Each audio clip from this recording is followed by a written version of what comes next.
Hello.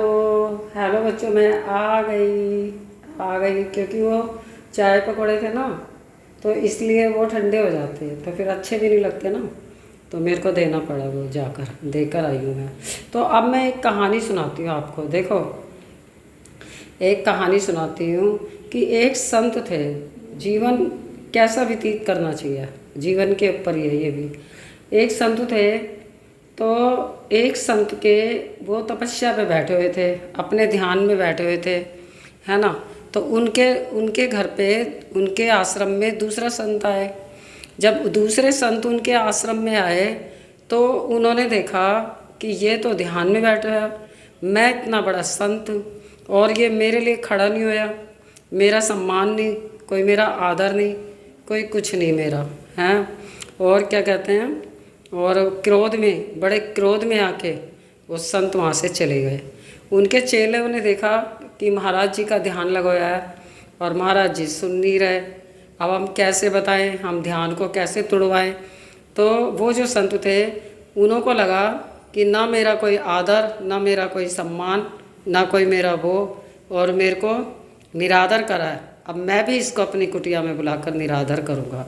तो ये जो लोग बाग कहते हैं ना कि मैं बदला लूँगा, उसने मेरा ऐसे करा, वैसे करा, उसने ये करा, उसने वो करा, तो सोचते हैं लोग बागों के दिमाग में आ जाता है कि भाई हम भी बदला लेंगे, अगर उसने ऐसे करा है तो हम भी बदला लेंगे। अब उसकी क्या क्या परिस्थिति रही होगी उस वक्त, क्या होगा उसके माइंड में, क्या चल रहा होगा उसके जीवन में, क्यों वो आपका आदर नहीं करा, क्यों सम्मान नहीं करा।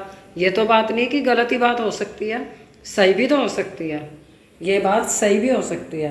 तो कभी भी जीवन में ये मत देखो कि इन्होंने मेरा आदर नहीं करा, इन्होंने मेरा सम्मान नहीं करा, तो ये कभी मत देखो जीवन में। तो क्या होया, वो चले गए, उन्होंने क्या करा, अपनी कुटिया पे जाके एक मतलब कि एक भंडारा करवाया।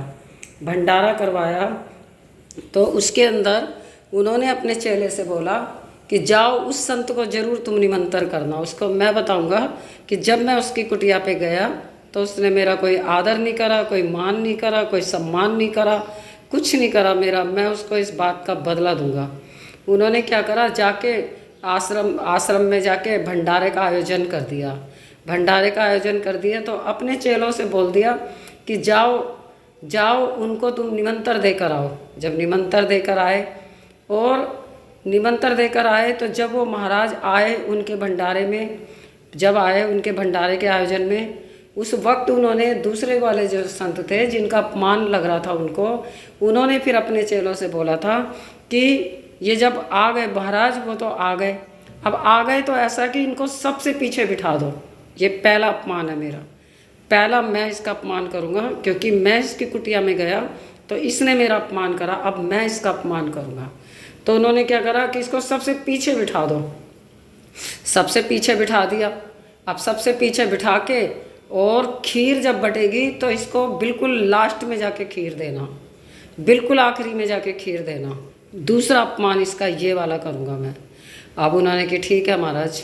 अब वो जब खीर बटने का आयोजन आया तो सामने महाराज बैठे थे और आयोजन चल रहा था भंडारे का, लंगर चल रहा था भंडारे का, सब संत आए हुए थे।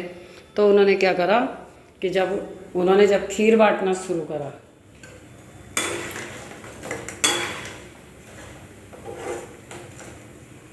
अभी मैं निकाल देती हूँ।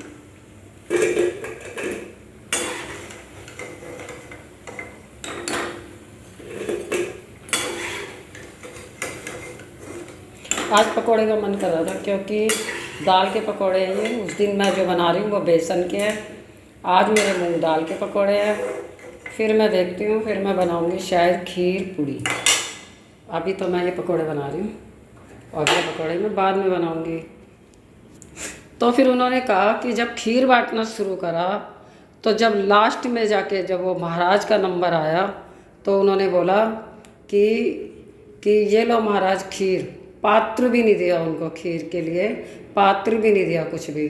तो बोला ये लो महाराज खीर लो, हाथ में ही लो। कह रहे, अब वो महाराज इतना बड़ा विद्वान, इतने बड़े ज्ञानी थे, उन्होंने बोला कि नहीं नहीं, अब मुझे पीछे बैठने का भी कोई कुछ नहीं है, और मुझे लास्ट में खीर मिलने का भी कुछ नहीं है, और अगर हो सके तो वो जो तुम्हारे महाराज सामने बैठे हैं, वो जो गुरु जी सामने बैठे हैं, उनकी अगर जूती है तो उसकी जूती में ही मेरे को खीर ला के दे दो। तब देखा कि ये महाराज तो, उन्होंने कहा महाराज महाराज वो तो ऐसे बोल रहे हैं। तो बोला ये संत तो मेरे से भी बड़ा निकला, मेरे से भी ज़्यादा विद्वान निकला।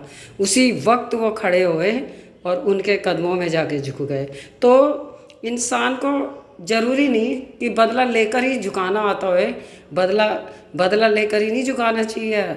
अपने कर्म और अपने विचारों से ही जीतना चाहिए हर इंसान को, हर वाक्य को, हर बात को।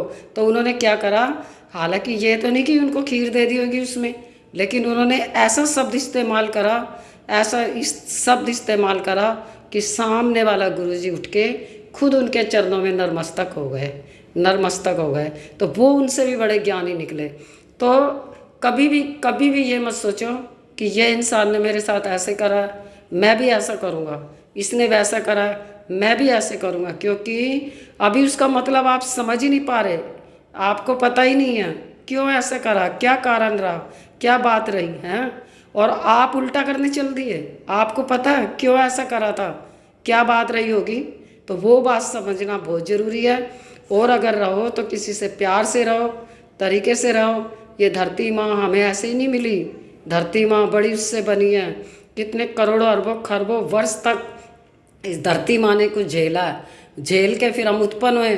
फिर हमें भी यहाँ तक पहुँचने में, यहाँ तक के सफ़र में बहुत टाइम लगा, बहुत वर्ष, करोड़ों अरबों खरबों वर्ष लगे, तब जाके हम एक इंसान बने, एक मानव जीवन बना हमारा।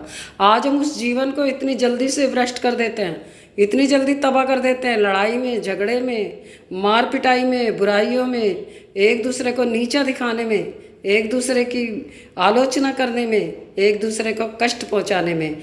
नहीं, इन चीज़ों में भक्ति नहीं है। भक्ति कितनी भी कर लेना, घर से बाहर जाके, घर से घूम के, घर छोड़ के कुछ नहीं मिलेगा। कुछ भी मिलेगा तो मैं बताती हूँ आपको कैसे मिलेगा। देखो, पूजा पाठ कितनी भी करो, अगर किसी का दिल दुखा रहे हो तो कोई फ़ायदा नहीं पूजा का, है ना। अपने ऊपर कितना भी खर्च करो, अगर सामने वाला आपके सामने मर रहा है, मिट रहा है, और दाने दाने के लिए तरस रहा है, दाने दाने के लिए आपके सामने रो रहा है, तो कोई फ़ायदा नहीं आपको इतना अपने ऊपर लपेटने का, कोई फ़ायदा नहीं। एक चुटकी नमक तो हर चीज़ कुदरत ने भी बताया है। ठीक है, अगर तुम ज़्यादा दोगे तो आप भी उसके जैसे बन जाओगे, लेकिन हर एक चुटकी नमक दे के ज़रूर चलो। अपने खाने में से थोड़ा सा हिस्सा ज़रूर दो, क्योंकि ये सब हमारे अपने परिवार हैं।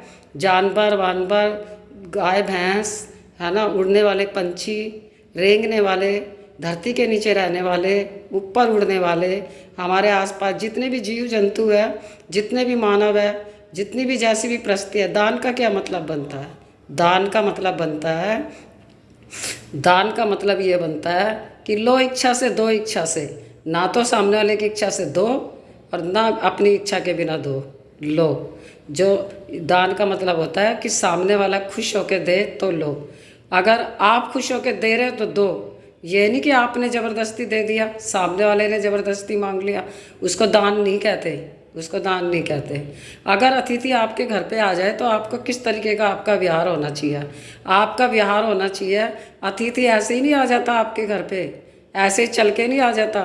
पता नहीं वो कितनी बार आपके बारे में सोचता होगा, कितनी बार रास्ते में सोचता होगा, चलते चलते कितने ख्याल आते होंगे, मैं जा रहा हूँ, मुझसे ऐसे बोलेंगे, ऐसे आदर मान सम्मान कुछ भी खिला, चाय पानी वगैरह बैठ के पियेंगे, बातचीत करेंगे, सब कुछ करेंगे।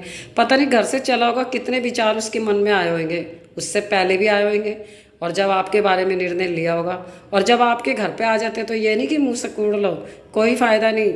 आप हज़ारों का खाओ, करोड़ों का खाओ, कितना भी खाओ, कितना भी पहनो, अगर आने वाला अतिथि अगर आपके दरवाजे पे आ गया और आपने अगर मुंह मोड़ लिया तो कोई फ़ायदा नहीं आपका उस खाने का, क्योंकि वो आपसे कुछ ले नहीं जाएगा, आपके दो बोली प्यार की बोल के जाएगा। आप उसको दो बोली प्यार की बोल दो, एक अच्छी सी तरह बिठा दो, और अपने पास जो भी आपके पास है भाई आप उसका नाम ले लो। और ज़्यादा भी नहीं तो पानी बताया ना, चाय का नाम लो, और पहले तो पानी का ही नाम लो, है ना, वो वैसे ही खुश हो जाएगा। और सबसे पहले आओ भगत होनी चाहिए, सबसे पहले अतिथि अगर आपके घर पे आता है तो उसको बड़े प्यार से एकदम ऐसे ऐसे ग्रहण करना चाहिए कि आओ जी आओ, आओ आज हमारे धन्य भाग, आज हमारे धन्य भाग कि आपने हमारे घर पे आने की सोची तो सही, कम से कम सोची तो सही, है ना। तो इतने अच्छे आओ आओ भाव से दरवाज़ा खोलो और बुलाओ, बैठाओ, एक गिलास पानी का लेकर आओ, फिर वार्तालाप करो। अगर आपके पास चाय पानी का है तो आप चाय पानी पिला दो, अगर आपके पास खाने का भी है तो खाना खिला दो। ये तो अतिथि खुद ही अंदाज़ा लगा लेता है आपके आओ भाव से। अब आपका आओ भाव अच्छा नहीं है, आप पूरी पकवान सजा दो, पूरी मेज़ सजा दो, पूरा खिलाते रहो, कोई फ़ायदा नहीं तुम्हारा, खिलाने का कोई फ़ायदा नहीं। आपके भाव में, आपके आदर सम्मान में प्यार भरा, स्नेह भरा मन होना चाहिए, आपका दिल होना चाहिए। वो आपके घर खाने के लिए नहीं आया, आपके घर कुछ चाय पानी पीने के लिए नहीं आया, उसके मन में उमंग उठी और उमंग के कारण वो आपके घर पे चल के आया। अब आपके मन में उमंग नहीं है, आप कितना भी दे दो, कितना भी खिला दो, कोई फ़ायदा नहीं है। घर आए अतिथि को सिर्फ आपके प्यार की ज़रूरत है, सिर्फ आपके स्नेह की ज़रूरत है, सिर्फ आप उसके साथ वार्तालाप कर लो वही ज़रूरत है, उसके दुख सुख की आप सुन लो वही ज़रूरत है। आप सुन लोगे उसी में भी उसका भलाई है। आप दो या मत दो, आपसे कोई ज़बरदस्ती नहीं मांगेगा, कोई ज़बरदस्ती नहीं मांगता, वो आपकी मर्ज़ी है। आपका दिल क्या कहता है, आपके मन में क्या चलता है, वो आपसे कुछ नहीं कहने वाला। आप दो घड़ी प्यार की भाषा बोल लोगे ना, प्यार से अगर किसी का दुख सुख सुन लोगे ना, तो वही समझ लेना वही वही उसके लिए सब कुछ हो जाएगा। वो आपके पानी पीकर चले जाएंगे, समझ लेना। आपकी चाय वाय किसी की ज़रूरत नहीं है, ये तो आपके ऊपर बात है बस, बाकी उसको आपकी इन सब बातों की ज़रूरत है। तो घर आए अतिथि का सम्मान ऐसा होना चाहिए। दान इच्छा से लो और इच्छा से दो। किसी ने 11 रुपये सोचा, किसी ने मान लो 11, दान जो 1 रुपये से शुरू हो जाता है, देना लेना 1 रुपये से शुरू हो जाता है। अगर दान देना तो किसी की इच्छा में 11 रुपये, तो ये मत कहना 21 रुपये चाहिए, 11 ही लेना। अगर आपकी इच्छा में 11 रुपये देने की है तो 11 ही देना, किसी के कहने पे 21 मत देना, क्योंकि लेने वाले देने वाले दोनों ही कर्म के भागीदार होते हैं, तो उसको दान नहीं कहते, वो दान नहीं है, क्योंकि लेने वाले ने ज़बरदस्ती लिया, देने वाले ने भी ज़बरदस्ती दिया, इसको दान नहीं कहते। दान का मतलब होता है कि देने वाला भी इच्छा से दे और लेने वाला भी इच्छा से ले, सामने वाले की इच्छा से और अपनी इच्छा से दे। ये नहीं कि तुम अगर 11 रुपये भी फालतू ले लिया तो उसके मन में चलता रहेगा कि बता मैं तो 11 रुपये देता, मुझे तो 21 देने पड़ गए उसके मांगने से। और मांगने वाला भी खुश नहीं होगा, वो भी कहेगा बता वो 11 दे रही थी, मैंने 21 मांग लिए, दोनों के कर्म बेकार हो जाएंगे। इसलिए मैं कहती हूँ लो इच्छा से दो इच्छा से।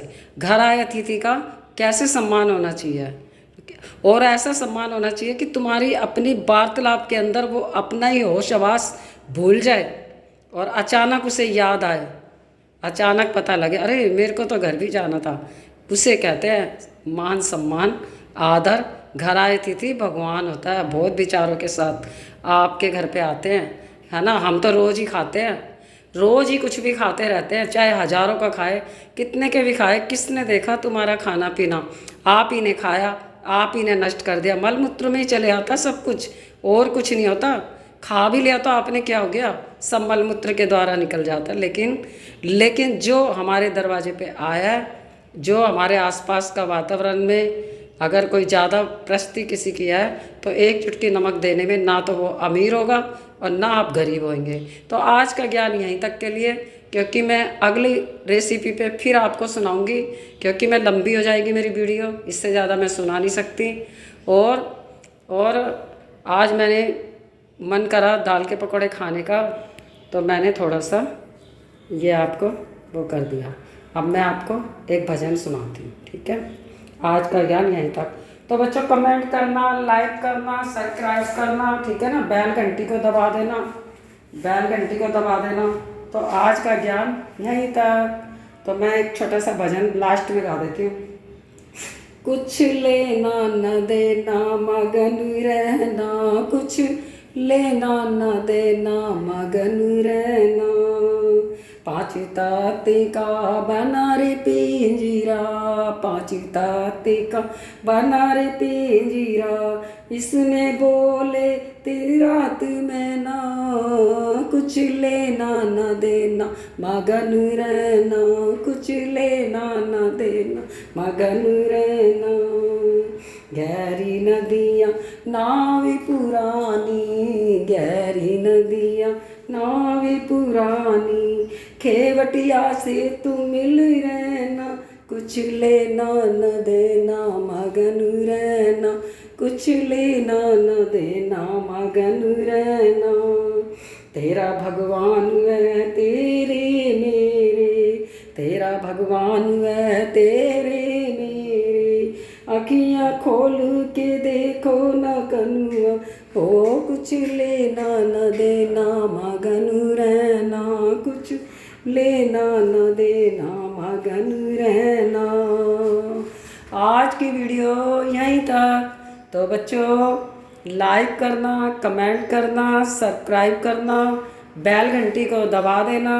और अब मैं चाय पकौड़े खाने जा रही हूँ और मेरे नंबर बढ़ा देना, क्योंकि अगर आप मेरी वीडियो देखते रहेंगे, नंबर देते रहेंगे तो मेरे को भी अच्छा लगेगा। मैं अपना अनुभव बता रही हूँ क्योंकि ये मेरा खुद का अनुभव है, ये मेरी खुद की सोच है। मैं अपने जीवन के बारे में भी बताऊंगी, मैंने कैसे कैसे तरीके से जीवन निकाला, लेकिन बहुत ही सौंदर्य तरीके से। मैं बोल ही नहीं सकती कि दुनिया में कष्ट है, मेरे को पता नहीं है कष्ट है। मैं नहीं जानती तंगी किसको कहते हैं, कष्ट किसको कहते हैं, परेशानी किसको कहते हैं, कुछ नहीं जानती। क्योंकि अगर आप सब बोलते हो तंगी, तो भैया बिना संघर्ष के तो तंगी जाएगी नहीं। संघर्ष तो करना ही पड़ेगा, तभी तंगी भागेगी। अब तुम बैठे बैठे बोलते रहेंगे तंगी तंगी तंगी तंगी, तो बोलने से कुछ नहीं होता, करना पड़ेगा, कुछ ना कुछ करना पड़ेगा। यहाँ पर भी है ना, ईश्वर में खोते जीवन निकालो, ईश्वर में चलते जीवन निकालो। तो बाय बाय बच्चों, कमेंट करना, लाइक करना, सब्सक्राइब करना, बेल घंटी दबा देना, माता जी के पास नंबर बढ़ा देना। आज की वीडियो मेरी यहाँ तक ही है और अगली रेसिपी के साथ मैं फिर बोलूँगी, फिर जीवन की बातें बताऊँगी, जीवन कैसे सुहाना बनता है। वाह क्या बढ़िया, वाह मेरे परमपिता परमेश्वर। बोलो अन्नपूर्णा माता जी की जय हो, बोलो पारब्रह्म परमात्मा की जय हो। Bye bye, bye bye.